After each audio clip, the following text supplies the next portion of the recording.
Hello everyone, welcome to my channel.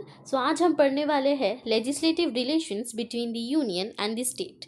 ये एक बहुत ही इम्पॉर्टेंट टॉपिक है जो कॉन्स्टिट्यूशन में आता है। ये आपके एग्जामिनेशन पॉइंट ऑफ व्यू से भी बहुत ही ज़्यादा इम्पॉर्टेंट है, बिकॉज सबसे ज़्यादा अगर कोई टॉपिक आता है तो वो है legislative relations between the union and the state. पहली बात तो ये कि आपको ये पता होना चाहिए कि कौन से तरीके के लेजिस्लेटिव रिलेशंस एग्जिस्ट करते हैं। सॉरी, लेजिस्लेटिव रिलेशन नहीं, कौन से टाइप के रिलेशंस एग्जिस्ट करते हैं। सो ब्रॉडली अगर मैं आपको बताना चाहूँ तो तीन तरीके के रिलेशंस एग्जिस्ट करते हैं। पहला है लेजिस्लेटिव रिलेशन, जो आज हम पढ़ने वाले हैं। इसको आपको डिटेल में पढ़ना बहुत ही ज़्यादा ज़रूरी है। सेकंड है एडमिनिस्ट्रेटिव रिलेशन, ये आपका एग्जीक्यूटिव के बारे में बताता है, मतलब एग्जीक्यूशन कैसे होता है। और थर्ड है आपका फाइनेंशियल रिलेशन। फाइनेंशियल रिलेशन में ये बताया जाता है कि सेंटर और स्टेट, मतलब सेंटर और स्टेट के पास कौन से पावर्स है, कौन से टैक्स लिवाई करता है सेंटर, कौन से टैक्स लिवाई करता है स्टेट। तो ये ओवरऑल आपका टॉपिक है जो कवर किया जाता है रिलेशंस के बेसिस पे। लेकिन आज हम पढ़ने वाले हैं legislative relations between the union and the state. पहली बात तो ये आपको समझना पड़ेगा कि लेजिस्लेटिव रिलेशन का मतलब क्या होता है। लेजिस्लेटिव रिलेशन का मतलब law making power, law making power, या फिर सिर्फ लॉ मेकिंग ही नहीं, उसको लॉ को रिपील करना, एमेंड करना, ये सब पावर्स उसमें इंक्लूड होता है। अभी अगर हम पढ़ना चाहे कि legislative relations between the union and the state का मतलब क्या होता है, इसका मतलब ये होता है कि जो लॉ मेकिंग पावर होगा वो यूनियन और स्टेट के बीच में कैसे डिवाइड होगा, कैसे डिवाइड होगा। मतलब कि यूनियन के पास पास कौन से सब्जेक्ट्स में कौन से जगहों पे वो अपना लॉ दे सकता है, और स्टेट कौन से सब्जेक्ट्स और कौन से जगहों पे अपना लॉ दे एक्सरसाइज कर सकता है, पावर्स एक्सरसाइज कर सकता है, या फिर लॉ बना सकता है। पहली बात तो ये जो आपको सबसे ज़्यादा इम्पॉर्टेंट आपको ये पता होना चाहिए कि कौन से आर्टिकल्स में ये दिया गया है। आर्टिकल 245 टू 255 जो है, इसमें आपका कवर होता है कि लेजिस्लेटिव रिलेशंस कौन से आर्टिकल्स में दिया गया है। पहला है 245 से लेके एंडिंग है 255। ये आपको याद करने का तरीका भी बहुत सिंपल है। 245 याद रखिएगा, उसके बाद 10 प्लस कर दीजिएगा, 255 हो जाएगा। ओके। अभी हम मेन टॉपिक शुरू करते हैं। जो लेजिस्लेटिव रिलेशन होता है वो ब्रॉडली अगर आप डिवाइड करें तो वो दो तरीके से कर सकते हैं, ठीक है। पहला है टेरिटोरियल जुरिस्डिक्शन। पहले कोई हम अच्छे से पढ़ लेते, फिर हम सेकंड में जाएंगे। टेरिटोरियल जुरिस्डिक्शन मतलब क्या होता है। जुरिस्डिक्शन मतलब आपको बहुत अच्छे से पता होगा कि power to hear cases of the courts, या फिर जुरिस्डिक्शन मतलब एरियाज, कौन से एरियाज में पावर एक्सरसाइज किया जाता है। और टेरिटोरियल मतलब तो बहुत ही ज़्यादा सिंपल है, मतलब टेरिटरी, कौन से टेरिटरीज मतलब कौन से बाउंड्रीज में पावर्स एक्सरसाइज किया जा सकता है। जब टेरिटोरियल जुरिस्डिक्शन है उसके बारे में कौन से आर्टिकल में दिया गया है, कॉन्स्टिट्यूशन में दिया गया है आर्टिकल 245 में। अभी चलिए पढ़ते हैं 245 में क्या दिया गया है। 245 में ये लिखा गया है कि जो पार्लियामेंट है, पार्लियामेंट में make laws for the entire territory of India और any part of the territory of India. इसका मतलब क्या है, जो पार्लियामेंट है और लेजिस्लेचर है, मतलब जो पार्लियामेंट है वो आपको बहुत अच्छे से पता है कि वो सेंट्रल लेवल पे काम करता है, जो स्टेट लेजिस्लेचर है वो स्टेट लेवल पे काम करता है। तो जो पार्लियामेंट है यहाँ पे बताया गया कि parliament can make laws for the entire territory of India. सोचिए, ये अगर ये जो बॉक्स है ये अगर इंडिया है, इसमें बहुत सारे स्टेट्स है।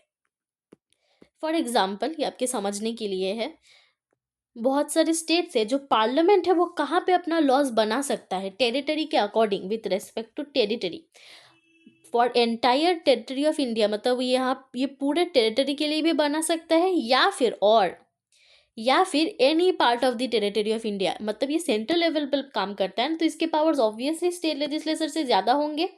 तो इसलिए parliament can make laws for entire territory of India, मतलब वो पूरे टेरिटरी के लिए भी बना सकता है, या फिर कोई भी पार्ट के लिए बना सकते हैं, इसके लिए बना सकते हैं, इसके लिए बना सकते हैं, इसके लिए बना सकते हैं, किसी के लिए भी बना सकता है।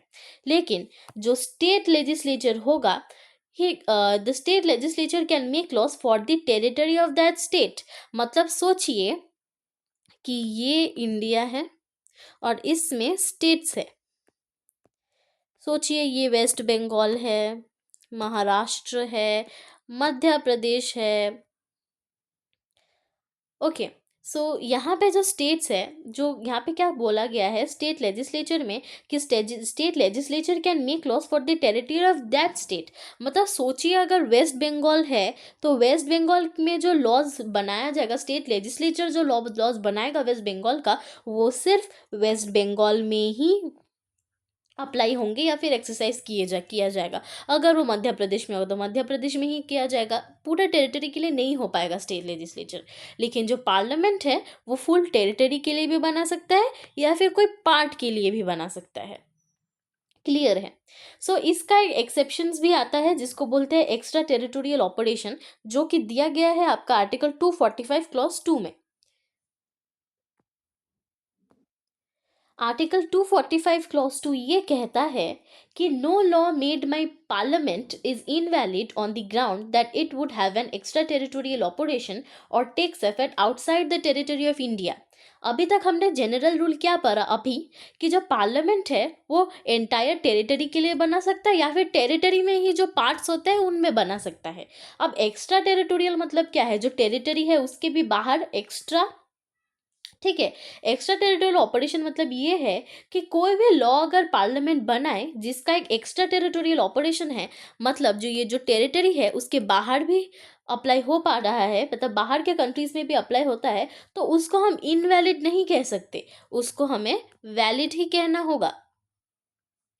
ये इम्प्लाई किया जाता है कि जो पार्लियामेंट्री लॉज हैं, मतलब जो पार्लियामेंट लॉज बनाता है, वो बाहर जो रहने वाले इंसान हैं या फिर उनका जो प्रॉपर्टी है जो कि इंडिया के है, मतलब जो सोचिए इंडियन सिटीजन्स अगर बाहर जाए, इंडियन सिटीजन्स अगर बाहर जाके रहेंगे, वहाँ वहाँ पे प्रॉपर्टीज बनाएंगे, तो अगर पार्लियामेंट लॉज बनाता है तो तो वो बाहर के एक्स्ट्रा टेरिटोरियल ऑपरेशन भी होता है, मतलब जो बाहर के जो लोग हैं या फिर प्रॉपर्टी है उनको भी वो प्रोटेक्ट करता है पार्लियामेंट। ठीक है, सो इसके लिए एक थ्योरी भी है जिसको या फिर डॉक्ट्रिन भी कह सकते हैं आप उसको, जिसको बोलते हैं टेरिटोरियल नेक्सस।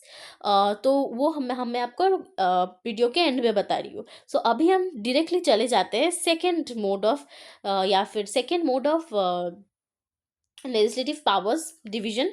सो सेकेंड मोड है subject matter jurisdiction. Subject matter jurisdiction तो आपको मैंने थोड़ी देर पहले ही बताया क्या होता है। सो अभी मैं बताऊंगी आपको सब्जेक्ट मैटर जुरिस्डिक्शन के रेस्पेक्ट में कैसे कैसे हम लॉज बनाता है यूनियन और state. So subject matter jurisdiction आपको दिया गया है आर्टिकल 246 में। और सब्जेक्ट मैटर से आपको क्या पता चलता है, सब्जेक्ट मैटर का मतलब होता है कि कोई एक पर्टिकुलर सब्जेक्ट या फिर कोई एक पर्टिकुलर फील्ड, जैसे एग्रीकल्चर हो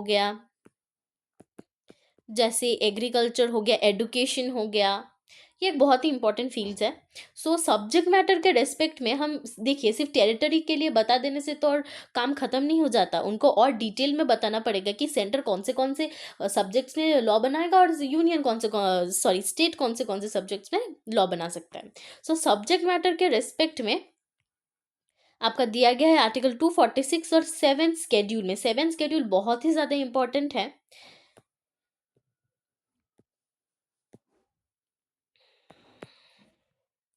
सो 7 स्केड्यूल में आपके तीन लिस्ट दिए गए हैं। ठीक है, एक है यूनियन लिस्ट, सेकंड है स्टेट लिस्ट, थर्ड है कॉन्करेंट लिस्ट। लेकिन ये आपके वैसे नहीं आते हैं, मैं आपको बताती हूँ कि इनका मतलब लिस्ट का नाम होता है लिस्ट 1, लिस्ट 2, लिस्ट 3 करके, लिस्ट 1, लिस्ट 2, लिस्ट 3 करके। सो मैंने सब क्लियर कर दिया है ताकि आपको और अच्छे से समझ आए। जो पहला लिस्ट है जिसको हम कहते हैं लिस्ट 1, लिस्ट 1 है यूनियन लिस्ट, लिस्ट 2 है आपका स्टेट लिस्ट, और लिस्ट 3 है आपका कॉन्करेंट लिस्ट। अभी हम और अच्छे से समझते हैं कि ये लिस्ट जो 7 स्केड्यूल में दिया है उसके बारे में क्या बताया गया है। ये बताया गया है कि जो यूनियन लिस्ट में जो जो सब्जेक्ट्स दिए गए हैं उसमें कौन लॉज बनाएगा, उसमें सिर्फ पार्लियामेंट ही लॉ बना सकता है। उसमें सिर्फ पार्लियामेंट को ही पावर दिया गया, एक्सक्लूसिव पावर दिया गया है कि सिर्फ पार्लियामेंट ही लॉज बना सकता है। अब सेकंड आता है स्टेट लिस्ट। सो स्टेट लिस्ट में आप देख के पता चला, स्टेट लिस्ट मतलब क्या, उसमें स्टेट लेजिस्लेचर ही सिर्फ लॉ बनाएगा, स्टेट लेजिस्लेचर, ठीक है। और जो कॉन्करेंट लिस्ट है ये थोड़ा वो है, वो आपको थोड़ा समझना पड़ेगा। कॉन्करेंट लिस्ट में both parliament and state legislature दोनों के पास पावर है कि जो सब्जेक्ट्स है कॉन्करेंट लिस्ट में, दोनों के पास पावर है कि वो लोग लॉ बना सकते हैं। सो अभी मैं आपको ये बताने वाली हूँ कि यूनियन लिस्ट में ऐसे कौन से सब्जेक्ट्स हैं जो कवर किए जाते हैं। सो यूनियन लिस्ट में जो नेशनल इंपॉर्टेंस वाले चीज़ें होते हैं ना, जैसे कि आपका एटॉमिक एनर्जी हो गया, फिर आपका डिफेंस हो गया, एक्सेट्रा, वो आप थोड़ा देख लीजिएगा। जो नेशनल इंपॉर्टेंस के सब्जेक्ट्स होते हैं वो ही आते हैं, देख लीजिएगा इन द सेंस कि आप 7 शेड्यूल को एक बार जस्ट ओवरव्यू देख लीजिएगा, वो समझ आ जाएगा क्या क्या इंक्लूड होता है।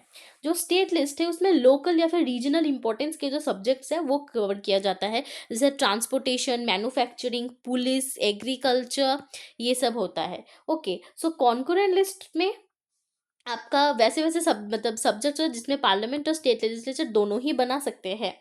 ओके, लेकिन कॉन्करेंट लिस्ट हमेशा एक कॉन्फ्लिक्ट में रहता है। इस कॉन्फ्लिक्ट को भी कैसे सॉल्व किया जाएगा वो आपको डॉक्ट्रिन ऑफ रिपग्नेंसी बताता है। सो डॉक्ट्रिन ऑफ रिपग्नेंसी हम कोई और वीडियो में कवर कर लेंगे। सो अभी हम पूरी लेजिस्लेटिव पावर्स डिवीजन में ही फोकस करते हैं। ओके, सो आपको अभी ये समझ आ गया है कि यूनियन लिस्ट 1 बोलते हैं, स्टेट लिस्ट को लिस्ट नंबर 2 बोलते हैं, और कॉन्करेंट लिस्ट को लिस्ट नंबर 3। यूनियन लिस्ट में किसको एक्सक्लूसिव पावर दिया गया है, पार्लियामेंट को। स्टेट लिस्ट में किसको एक्सक्लूसिव पावर दिया गया है, स्टेट लेजिस्लेचर को। और कॉन्करेंट लिस्ट में कौन बना सकता है, बोथ पार्लियामेंट और स्टेट लेजिस्लेचर। सो अभी हम आ जाते हैं बहुत इंपॉर्टेंट केसेस में। सो सबसे ज़्यादा इंपॉर्टेंट केस है Wallace Bros versus CIT Bombay. इस केस में यूँ हुआ था कि एक फर्म था जो कि इंग्लैंड में रजिस्टर्ड किया गया था, लेकिन वो जो इंडिया में उनका पार्टनर्स भी था, इंडिया में उनका पार्टनर्स भी था, और जो मैक्सिमम प्रॉफिट है वो आपका इंडिया से ही आता था। सो इनकम टैक्स जो डिपार्टमेंट है, कमिश्नर ऑफ इनकम टैक्स है ये वाला डिपार्टमेंट, सो उन्होंने इस फर्म को बोला कि आपको टैक्स देना पड़ेगा ईयरली। सो उन्होंने बोला कि हम क्यों दें, हमारा तो रजिस्टर्ड ही इंग्लैंड में है। सो उसके बाद एक टेरिटोरियल कनेक्शन बताया गया था कि आप लोग का इंडिया से एक पार्टनरशिप में भी है, और साथ साथ में आपका जो मैक्सिमम अमाउंट ऑफ प्रॉफिट आता है वो इंडिया से ही जनरेट होता है। सो इसके लिए आपको टैक्स किया जाएगा, और वो वैलिड किया गया था। ये बहुत ही इंपॉर्टेंट केस है जो आप लिख दीजिएगा। ये जो एएच वादिया वर्सेस सीआईटी है, इस केस में भी ऑलमोस्ट यही बताया गया था कि जो स्टेट लेजिस्लेचर है वो वो भी एक्स्ट्रा टेरिटोरियल ऑपरेशन कर सकता है। ये अब मैं आपको अभी पढ़ाऊंगी टेरिटोरियल नेक्सस में। सो उसके बाद हम इस केस को और अच्छे से समझ पाएंगे। और जो तीसरा केस है वो है electronics corporation India versus CIT. इसमें भी यही हेल्ड किया गया था कि जो पार्लियामेंट है, पार्लियामेंट भी आपका एक्स्ट्रा टेरिटोरियल ऑपरेशन कर सकता है, लेकिन उनको ये दिखाना पड़ेगा कि बाहर का जो आप जिसके लिए आप एक्स्ट्रा टेरिटोरियल ऑपरेशन एक्सरसाइज करोगे उनके साथ आपका एक सफिशिएंट कनेक्शन होना चाहिए, ठीक है। सो अभी हम आते हैं डॉक्ट्रिन ऑफ टेरिटोरियल नेक्सस पे। डॉक्ट्रिन ऑफ टेरिटोरियल नेक्सस में आपको ये समझना होगा पहले कि जो जनरल रूल क्या है। जनरल रूल ये है कि जो पार्लियामेंट है वही सिर्फ आपका एक्स्ट्रा टेरिटोरियल ऑपरेशन कर सकता है, और जो स्टेट लेजिस्लेचर है वो नहीं कर सकता। सो इस जनरल रूल का एक्सेप्शन आया है डॉक्ट्रिन ऑफ टेरिटोरियल नेक्सस में। इसका मतलब ये है कि स्टेट लेजिस्लेचर भी एक्स्ट्रा टेरिटोरियल ऑपरेशन वाला कर सकता है। उनका एक्स्ट्रा टेरिटोरियल ऑपरेशन मतलब क्या है, इनका एक्स्ट्रा टेरिटोरियल ऑपरेशन मतलब है कि वो लोग अपने स्टेट के बाउंड्रीज के बाहर भी अपना पावर बना एक्सरसाइज कर सकते हैं या फिर लॉज बना सकते हैं। कौन से बेसिस पे, डॉक्ट्रिन ये कहता है कि जो अब अगर आप एक्स्ट्रा टेरिटोरियल ऑपरेशन कर रहे हो, मतलब जो स्टेट लेजिस्लेचर है वो अगर एक्स्ट्रा टेरिटोरियल ऑपरेशन कर भी रहा है, तो उनका उस सब्जेक्ट के साथ, उनका उस स्टेट के साथ, उनका उस मैटर के साथ एक कनेक्शन होना चाहिए, एक सफिशिएंट कनेक्शन एग्जिस्ट करना चाहिए। यही इसी को बोलते हैं डॉक्ट्रिन ऑफ टेरिटोरियल नेक्सस। और डॉक्ट्रिन ऑफ रेपग्नेंसी पे बहुत एक इंपॉर्टेंट रोल प्ले करता है। डॉक्ट्रिन ऑफ रेपग्नेंसी मतलब है अगर कॉन्करेंट लिस्ट में कोई ऐसा सब्जेक्ट हो जहाँ जिसमें आपका पार्लियामेंट भी लॉ बना सकता है और स्टेट लेजिस्लेचर भी लॉ बना सकता है। सो अगर सोचिए स्टेट लेजिस्लेचर भी एक पर्टिकुलर सब्जेक्ट में लॉ बना और पार्लियामेंट ने भी बनाया, और उन लोगों ने ऐसे ही बनाया है कि इन दोनों का जो तरीका है लॉज अप्लाई करने का बहुत ही डिफरेंट है और इन दोनों के बीच में कॉन्फ्लिक्ट लग रहा है, तब क्या किया जाएगा? तब डॉक्ट्रिन ऑफ रेपग्नेंसी काम में आता है। सो डॉक्ट्रिन ऑफ रेपग्नेंसी हम नेक्स्ट वीडियो में कवर करेंगे। आज के लिए बस इतना ही। होप करती हूँ कि आपको ये टॉपिक बहुत ही ज़्यादा अच्छे से समझ आ गया होगा, और अगर आपको कोई रिव्यूज़ चाहिए, अगर आपको मेरे लिए कोई फीडबैक है तो आप ज़रूर बताइएगा, क्योंकि मैं अभी बहुत नया नया शुरू की हूँ। So thank you for watching my video. मिलते हैं नेक्स्ट वीडियो में।